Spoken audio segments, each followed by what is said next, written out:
of information between two animals। जो animal communication होता है वो दो जंतुओं के बीच में सूचनाओं का स्थानांतरण करने का एक मार्ग होता है। The animal which sends signals called signalers। जो एनिमल संकेतों को भेजता है वो सिग्नलर कहलाता है। And the animal that receives signals is called receivers। और जो जंतु सिग्नल्स को ग्रहण करता है वो रिसीवर कहलाता है। The study of animal communication is called जू सेमियोटिक्स। जो एनिमल जंतु संचार की जो अध्ययन की विधि है उसे जू सेमियोटिक्स कहते हैं। The classical ethological view of communication was developed by Niko Tinbergen. जो कम्युनिकेशन का जो क्लासिकल इथोलॉजिकल व्यू है वो सबसे पहले निकोटिनबर्गर ने बताया था। अगला है बेसिक कंपोनेंट्स ऑफ कम्युनिकेशन, जिसमें है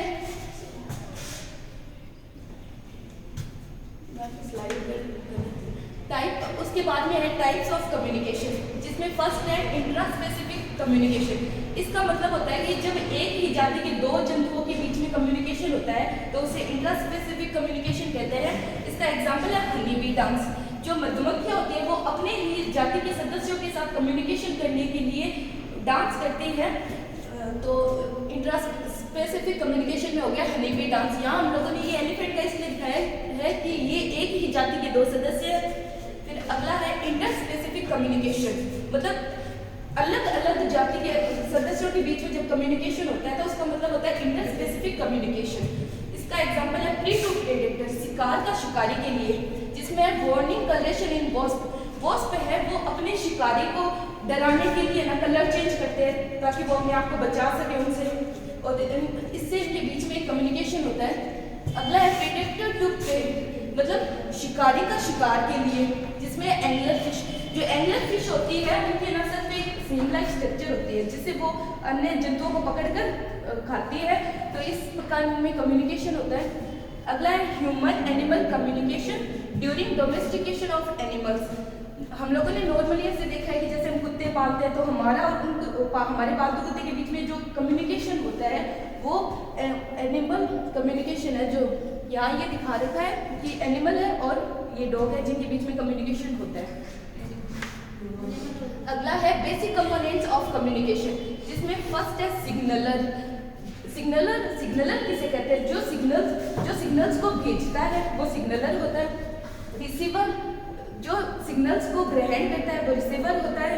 और उसके बाद में सिग्नल क्या है? The behaviour emitted by the signaller. जो सिग्नलर के द्वारा जो बिहेव किया जाता है, व्यवहार किया जाता है, वो सिग्नल होता है। Channel, a path with thought which normally A signal travels. एक ऐसा मार्ग जिसमें जो सिग्नल है वो ट्रेवल करते हैं वो चैनल होता है। और इसके अनेक माध्यम है जैसे विजुअल देखकर, ऑडिटरी, केमिकल है, टेक्टाइल है सुनकर, रासायनिक पदार्थों के माध्यम से या स्पर्श करके। उसके बाद में विजुअल कम्युनिकेशन देखेंगे हम।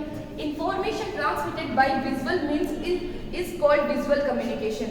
जब कम्युनिकेशन है ना जब ऐसा कम्युनिकेशन जिसमें सूचना का स्थानांतरण देखकर किया जाता है वो विजुअल कम्युनिकेशन होता है। द विजुअल सिग्नल्स में be given by various mean like. जो दृश्य संकेत है वो अनेक प्रकार से भेजे जा सकते हैं, जैसे कि मूवमेंट, गति करके, पोस्चर और body shape of the body, मतलब बनावट से या अपनी बॉडी की शेप से। अगला है फेशियल एक्सप्रेशन, चेहरे के एक्सप्रेशन से, हाव भाव से। कलर आइडेंटिफिकेशन, मतलब अपने रंग की पहचान से जो कम्युनिकेशन होता है। इसमें हम फर्स्ट देखेंगे मूवमेंट, जिसका एग्जांपल है हनी बी डांस। बीज mainly perform two types of dance. जो मधुमक्खियां होती है जो मुख्यतः दो तरीके का डांस करती है। फर्स्ट है round dance. If source of nectar is less than about 100 metre away. जब है ना मकरंद का स्रोत है वो 100 मीटर की दूरी से कम होता है तब मधुमक्खियां राउंड डांस करती है। Does not communicate the direction. इसमें मधुमक्खियां है वो दिशा नहीं बताती। अगला डांस है waggle dance. If source of nectar is more than 100 metre away from hive. अगर जो मकरंद का स्रोत है वो 100 मीटर की दूरी से ज़्यादा होता है ना तब मधुमक्खियां वेगल डांस करती है। Communicated both distance and direction. इस प्रकार की कम्युनिकेशन में मधुमक्खियां दिशा तथा दूरी दोनों बताती है।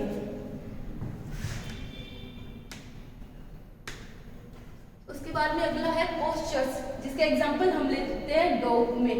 सम mammal species give specific signals by the position adopted by head, ear और टेल, कि कुछ जो स्तनधारियों की जो जातियां हैं वो अपने ना शरीर की जो स्थिति है, जैसे कि कान और कान, सिर और टेल, इनके द्वारा ना वो कम्युनिकेशन करती है।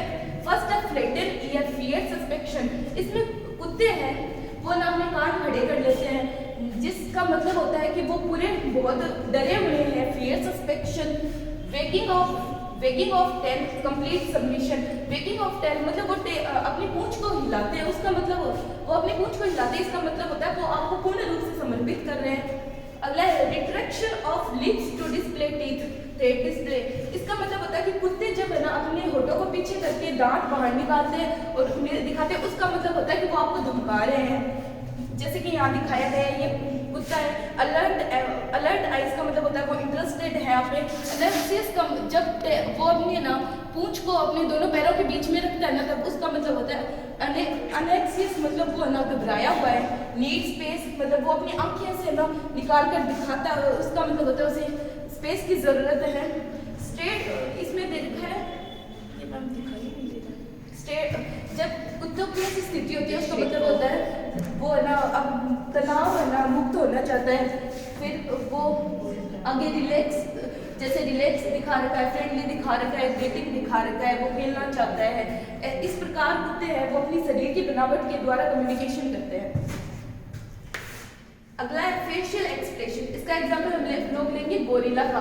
Gorilla express various type of expression like excitement, anger, interested and being of frightened. इसका मतलब होता है कि जो गोरिल्ला होता है वो अपने उत्साह, अपने चेहरे के जो है ना हाव भाव है उनके द्वारा अपना जो उत्साह है, गुस्सा है, इंटरेस्टेड मतलब वो रुचि रख रहा है, एंड बीइंग ऑफ फ्राइटेंड मतलब वो डर रहा है, ये सब चीजें अपने वो चेहरे के हाव भाव के द्वारा दिखाता है।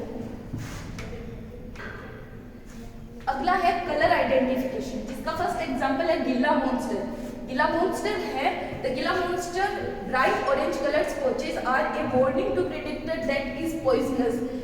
गिल्ला मॉन्स्टर के ऊपर है ना चमकदार नारंगी रंग के धब्बे पाए जाते हैं, जिसमें वो शिकारी है उसे ये दिखाता है कि वो बहुत जहरीला है, पॉइजनस है, and they should back off, वे पीछे हट जाएं। ये गिल्ला मॉन्स्टर है।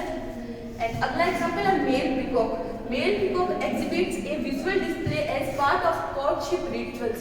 जब जैसे कि हम लोगों ने नॉर्मली देखा है कि बारिश वाला मौसम होता है तब मोर डांस करते हैं। वो क्यों डांस करते हैं कि उस टाइम उनका मीटिंग सीजन होता है और वो अपनी जो है ना मोर है उसे आकर्षित करने के लिए है ना ये इस तरह का डांस करते हैं। फिर अगला है auditory communication. Sending information from one member to another by sound projection is called auditory signals. जब है ना ध्वनि के द्वारा किसी के साथ कम्युनिकेशन किया जाता है, सूचनाओं का स्थानांतरण किया जाता है, तो उसे ऑडिटरी कम्युनिकेशन कहते हैं। Sound is the good mean of communicating our long distance both in air and water. कि ना जो आवाज है, ध्वनि है, वो कम्युनिकेशन का एक बहुत ही अच्छा माध्यम है। जैसे कि हम लोग नॉर्मली जहाँ दूर तक नहीं देख सकते वहाँ आवाज लगाकर आसानी से किसी से बात कर सकते हैं, मतलब कम्युनिकेट कर सकते हैं। यहाँ एग्जांपल हम लोगों ने दे रखा है मेल बर्ड सिंग ड्यूरिंग ब्रीडिंग सीजन, कि जो मेल बर्ड्स होते हैं ना वो ब्रीडिंग सीजन के टाइम गाना गाते हैं और ना अपने ना जो फीमेल बर्ड्स को मीटिंग के लिए ना आकर्षित करते हैं ताकि वो मीटिंग करें। और अगला एग्जांपल है डॉल्फिन विस्लिंग। जो डॉल्फिन होती है ना जब उन्हें खेलने का मन होता है तब वो सीटी बजाती है।